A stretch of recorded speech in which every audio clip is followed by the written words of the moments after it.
teladan dari para guru besar, para dosennya. Yang pertama adalah sederhana.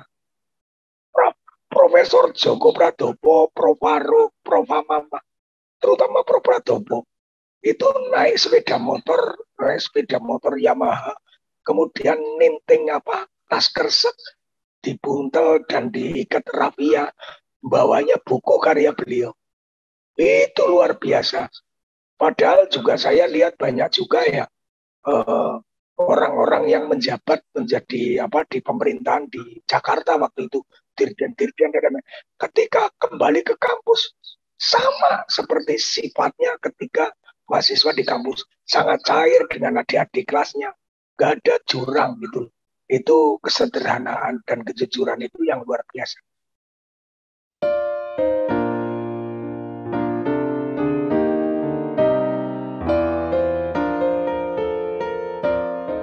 Itu nanya saya, telepon, Mr. Roto katanya, bagaimana sebenarnya klienmu ini? Apakah memang orang mampu atau tidak? Saya tanya, kenapa? Karena mereka menawar-nawar harga saya. Saya bilang sama mereka, saya bilang bahwa jangankan Anda, saya pun nggak dibayar. Dia bilang, how can you do it? Dia bilang, iya, saya bilang, saya memang mau dibayar. Tapi saya katakan, saya melihat prihatin dengan kasus ini. Jadi saya pikir ini biaya besar. Apa yang terjadi? Semua ekspor baik yang di Melbourne maupun dari Sydney maupun yang dari Gold Coast tadi itu Brisbane ya. Udah, kami juga udah melihat prihatin sekali kasus ini. Dan mereka bilang saya nggak perlu dibayar seperti rate itu. Apa yang mampu dia itu aja. Jadi akhirnya cuma dia bilang karena kaki saya patah, tolong bisnis kelas lah tiket saya. Kalau hotelnya mau bintang 2, bintang 3 terserah kamu katanya. Soal mana cukup dibayar sama saya hanya berapa dolar saja untuk makan saya saja katanya. Jadi betul-betul ekspor itu nggak dibayar mahal jadinya Pak. Mereka ketika saya bilang bahwa saya dibayar, mereka punya hati saya juga nggak usah dibayar gitu. Begitu itu kejadian sebenarnya Pak.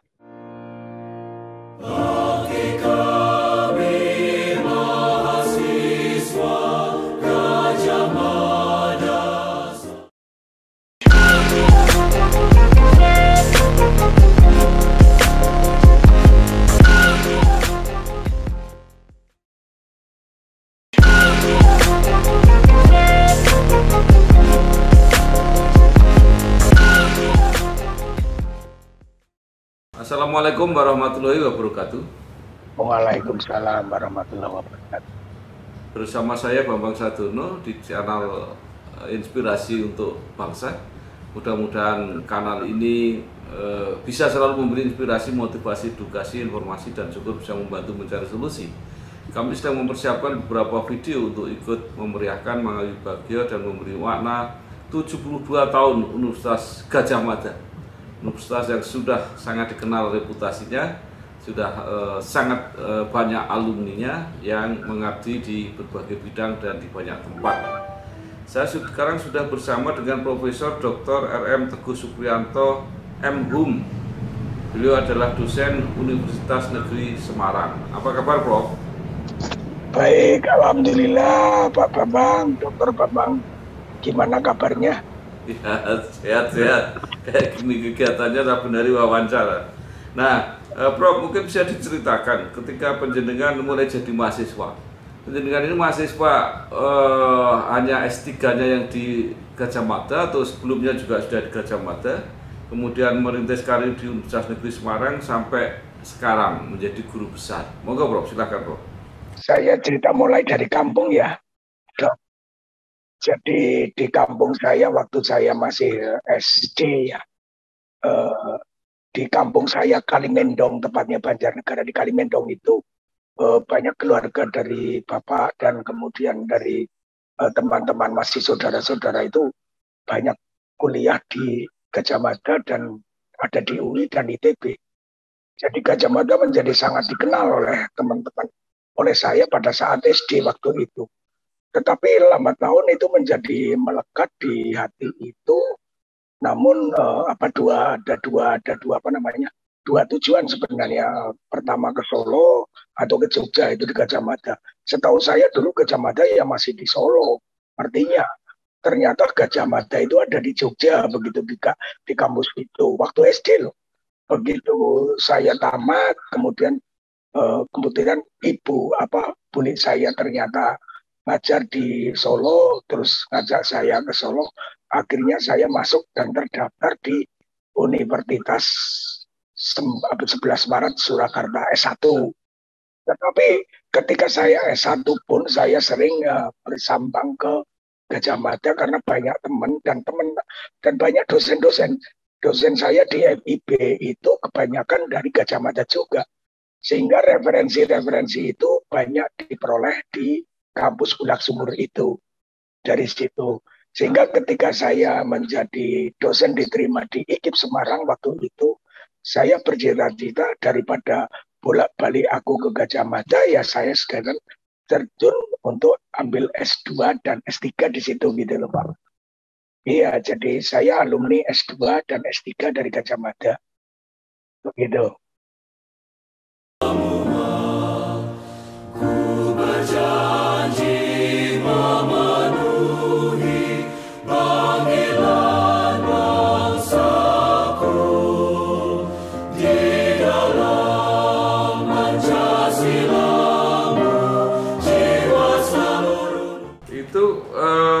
Kalau tidak salah, Prof. Teguh itu apa ya, S3-nya kalau nggak salah ya, menulis tentang membahas cerita silat itu ya.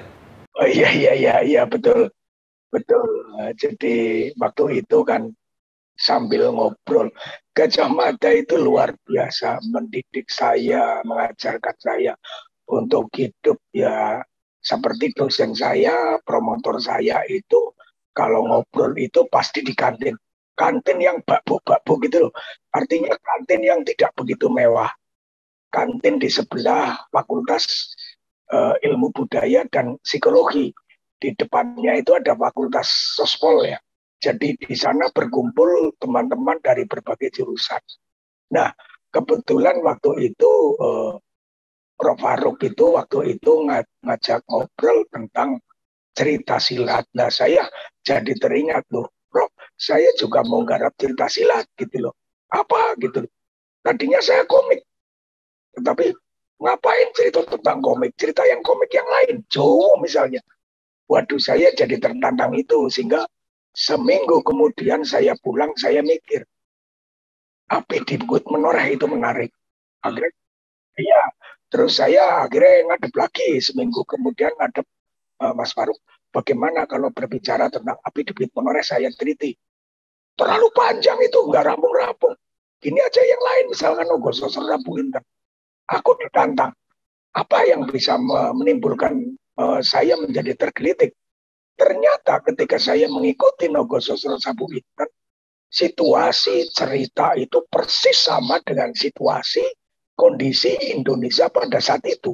Yaitu, iya Prof, jadi Nogososro itu kan dimuat di harian KR dari mulai tahun 64 sampai 68. Dan tahun itu kan tahun yang gawat untuk Indonesia waktu itu. Peralihan antara Orde Lama, Orde Baru. Ya kan?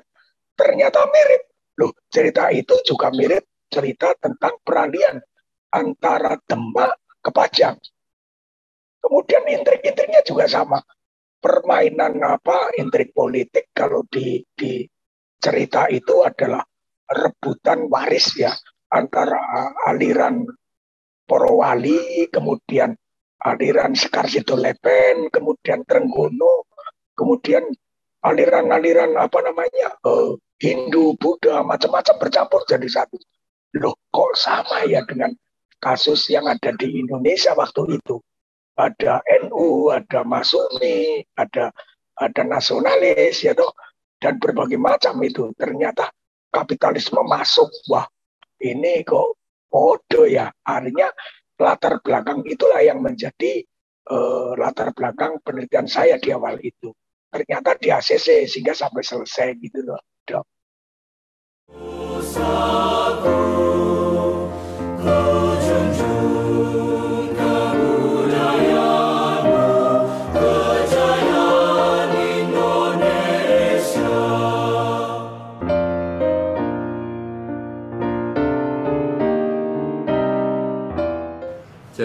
itu penulisnya memang luar biasa ya, tidak sekedar membuat cerita hiburan ya. Iya, tidak sekedar itu. Rupanya dari hasil penelitian saya, penulisnya itu mampu bernegosiasi dengan kapitalisme yang saat itu mulai muncul dengan kuat tahun 60-an itu, dan itu tapi juga tidak meninggalkan beliau sebagai seorang Jawa itu juga feodalisme itu juga sangat kental sekali, tradisional itu menjadi kental sekali, bercampur di situ menggunakan kanal mitos-mitos ya, mitos-mitos tradisi itu diramus demikian rupa menjadi cerita yang luar biasa. Ya. Itu S.H. Mintarjo itu sebenarnya apa itu? Penulis saja atau punya profesi yang lain? Dulu itu veteran. Beliau itu sebenarnya adalah tentara pelajar waktu itu. Jadi berteman dengan Pak Harto, berteman dengan Bagong, kemudian berteman dengan pemilik itu harian KR ya, Somowito Wonohito ya betul.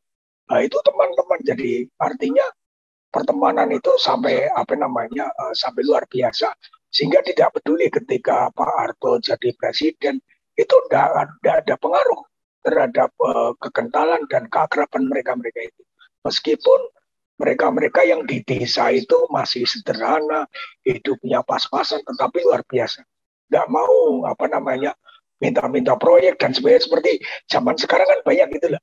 Ternyata Pak Mintarja bukan tipe-tipe orang seperti itu. Bagong bukan tipe orang-orang seperti itu. Luar biasa.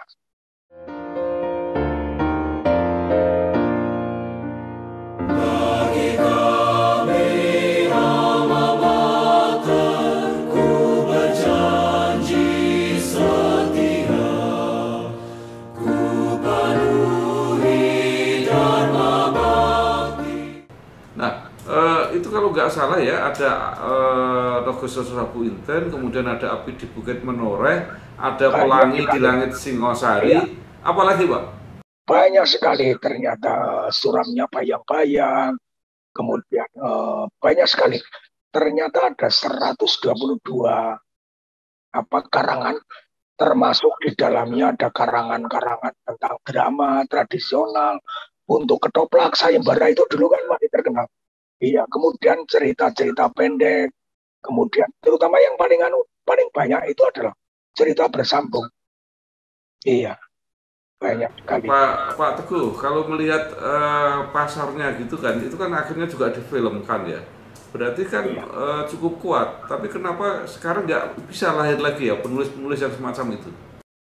Ya itu tadi saya cerita bahwa Pak Mintarja itu mampu melakukan negosiasi ideologis dengan yang kekinian ya, kapitalisme. Buktinya Pak Mintarja itu mau berhubungan dengan Pak Wonohito, sehingga ditampilkan lewat koran. Pada waktu itu sudah luar biasa, media yang paling efektif kan koran waktu itu, dan waktu itu KR itu koran yang terkemuka ya untuk wilayah daerah istimewa Yogyakarta, itu luar biasa.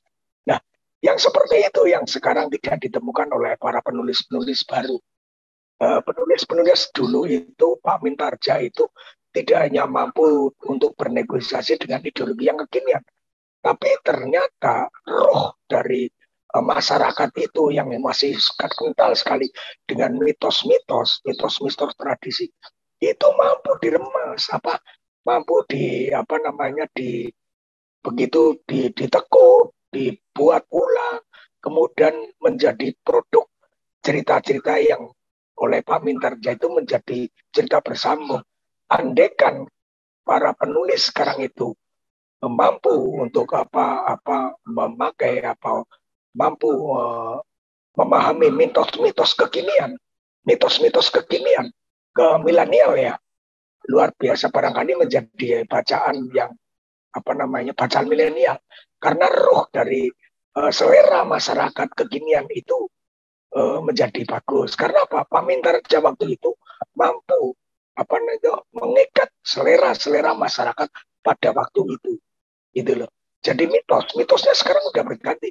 Mitos dulu, mitos tradisi, sekarang mitos milenial mestinya. Jadi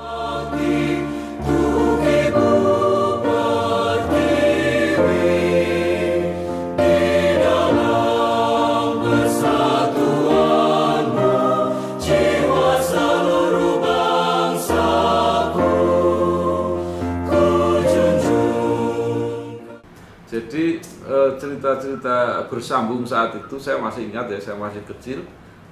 Itu kan tidak semua orang langganan koran gitu ya. Sering bapak saya itu mengajak saya mampir kepada orang yang langganan koran hanya ingin membaca cerita bersambung.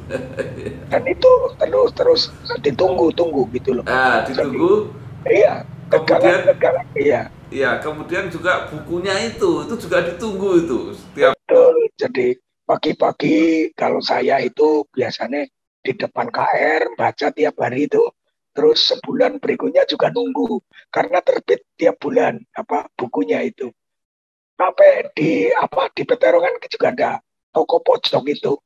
Biasa di sana saya mesti lari ke sana ke Peterongan itu. Langganan itu. Pak Teguh, yang menjadi masalah adalah walaupun itu pasarnya laris diterima masyarakat, tapi kan para teoritisi ya, para ilmuwan kan menganggap itu bukan sastra. Gimana Pak Teguh? Ya, itu kan para ilmuwan tradisi, artinya ilmuwan yang menggunakan cara pandang strukturalisme tahun 70-an itu. Tapi alhamdulillah guru-guru saya, dosen-dosen saya baik di UNS Solo dan Gajah Mada terutama, itu tradisi akademik itu berkembang dengan baik sehingga post struktural itu sudah mulai dikenal mulai ketika saya masuk tahun 80-an, sehingga jarak ini sastra populer ini serius itu sudah nggak berlaku lagi. Jadi penelitian sastra itu apapun yang penting produk cerita itu bisa menjadi objek untuk diteliti, Pak.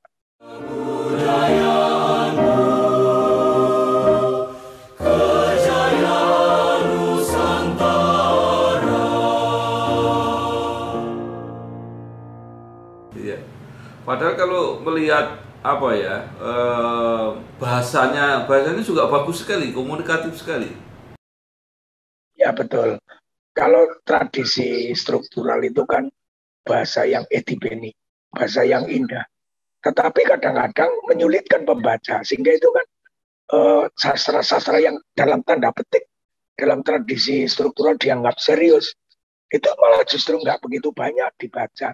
Tetapi cerita-cerita silat, kemudian cerita-cerita novel-novel Motinggo Buse dan sebagainya, itu sangat gampang sehingga bisa diproduksi besar-besaran dan menjadi dibaca orang banyak karena bahasanya yang enak, gitu loh. Itu kelebihan dari cerita-cerita populer dalam tanda petik itu. Oke, sekarang kembali ke UGM. Prof. Teguh S2, kemudian S3 itu berlanjut atau jeda dulu? Saya S2 tahun 1994, kemudian lulus tahun 98, kemudian tahun 2000 saya masuk S3. Oh, jadi ada jarak ya? Ada jarak karena saya harus ngempos dulu. Saya tesisnya tentang novel itu yang karya Pak Ahmad Tohari.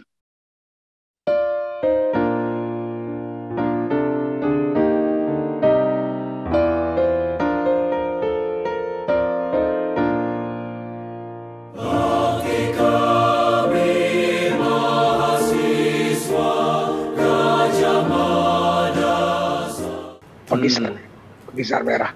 Iya, itu waktu S2? Iya, S2. Oh, iya. Jadi, sekarang berarti kan cukup lama ya di Gajah Mada itu melebihi yang kuliah S1 ya itu. Iya, betul. Dua kali itu. 2006 saya lulus. Iya. Jadi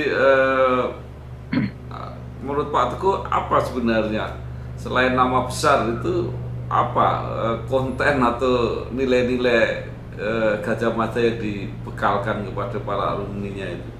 yang paling melekat di benak saya adalah pertama lingkungan, milieu. Di Gajah Mada itu sampai sekarang ketika kita masuk ke kampus, isine wong moco, kalau ndak maca gerombol-gerombol mahasiswa itu diskusi. Nggak ada yang berbicara yang lain. Di kantin pun ceritanya diskusi. Kalau ndak diskusi, moco-moco buku itu Gajah Mada sampai sekarang cairan. Sehingga ketika setahun yang lalu aku ke Gajah Mada, saya ketemu dengan mantan promotor saya mau memberikan buku. Masih saya ajak masuk ke situ, ternyata yang masih seperti saya ketika kuliah. Artinya tradisi itu ternyata masih sampai saat ini sebelum pandemi waktu itu. Itu yang pertama. Ya, yang kedua, teladan dari para guru besar, para dosennya. Yang pertama adalah sederhana.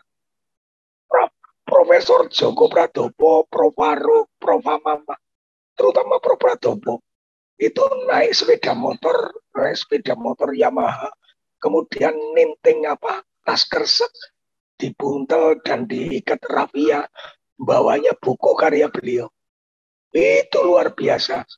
Padahal juga saya lihat banyak juga ya orang-orang yang menjabat menjadi di pemerintahan di Jakarta waktu itu, dirjen-dirjen, ketika kembali ke kampus sama seperti sifatnya ketika mahasiswa di kampus, sangat cair dengan adik-adik kelasnya, gak ada jurang gitu. Itu kesederhanaan dan kejujuran itu yang luar biasa menurut saya. Yang ketiga adalah bagi saya itu adalah perjuangan tidak pernah mengenal lelah. Jadi rela berkorban itu memang betul. Seperti teman-teman saya itu sering merasakan bahwa diminta dipinjami oleh dosennya buku-buku itu dan tidak kembali, udah biasa itu udah biasa, dan itu nikmat bagi teman-teman dosen teman-teman mahasiswa itu loh, sehingga pada periode berikutnya akhirnya pada motokopi, akhirnya pada tahu diri, akhirnya mengembalikan di fotokopi kepada dosen-dosennya untuk diberikan kepada yang lain. Itu pelajaran yang luar biasa.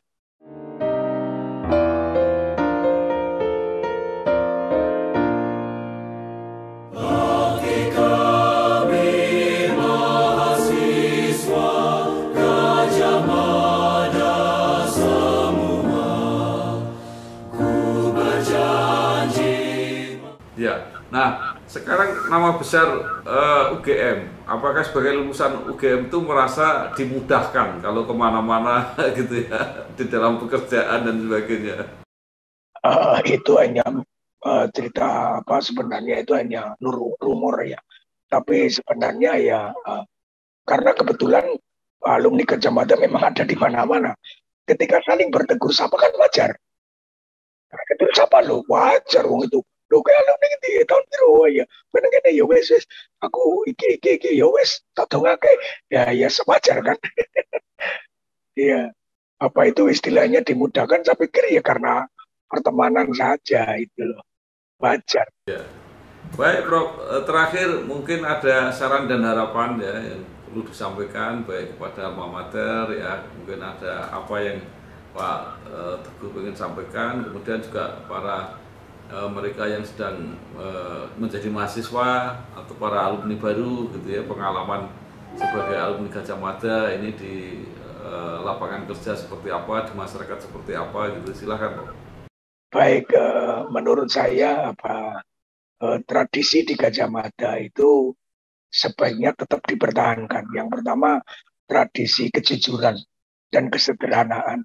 Yang ketiga, tradisi seperti yang menjadi simbol Gajah Mada, yaitu tokoh ya, kejujuran, sederhana ya, tegas seperti seperti Patih Gajah Mada itu kan memang luar biasa. Barangkali Gajah Mada mengambil simbol itu menjadi tokoh, barangkali itu ada benarnya, menjadi spirit untuk civitas akademika, dan itu yang bagi saya harus tetap dipertahankan. Ya, Dan salah satu juga menjunjung apa ya, Ya, budaya betul. itu ya. Ya, budaya dan integritas. Budaya karena Gajah Mada kebetulan berasal di wilayah DIY yang sangat majemuk, terutama budaya-budaya tradisi itu menjadi apa, ciri khas ya, ciri khas alumni Gajah Mada. Ya mau tidak mau karena kuliah di Gajah Mada ya biasa mendengarkan orang kelenengan, mocopatan dan sebagainya, tarian, wayang gitu loh. Ini luar biasa. Dan di sana juga banyak sekali mahasiswa-mahasiswa dari Papua, dari Aceh, dari Minang. Mereka juga dengan tradisinya. Dan kami juga sering bergaul dengan mereka. Itu loh, Bro. Anu, Dok.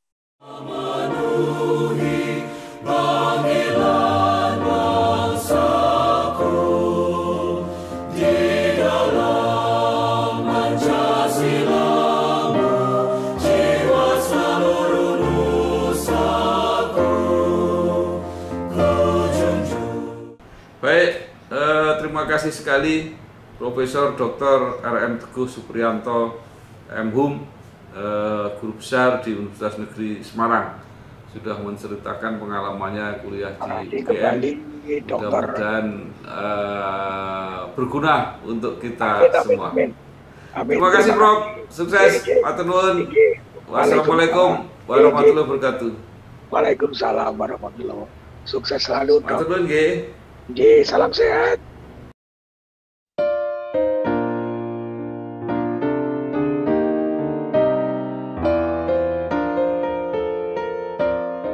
Alumni Gajah Mada yang bercerita tentang bagaimana kisahnya dia menjadi seorang dokter yang terkenal. Ya. Kalau di Fakultas Hukum, maka diundanglah hakim, jaksa, advokat, ya kan, polisi, yang merupakan profesi yang mungkin digeluti mereka kelak.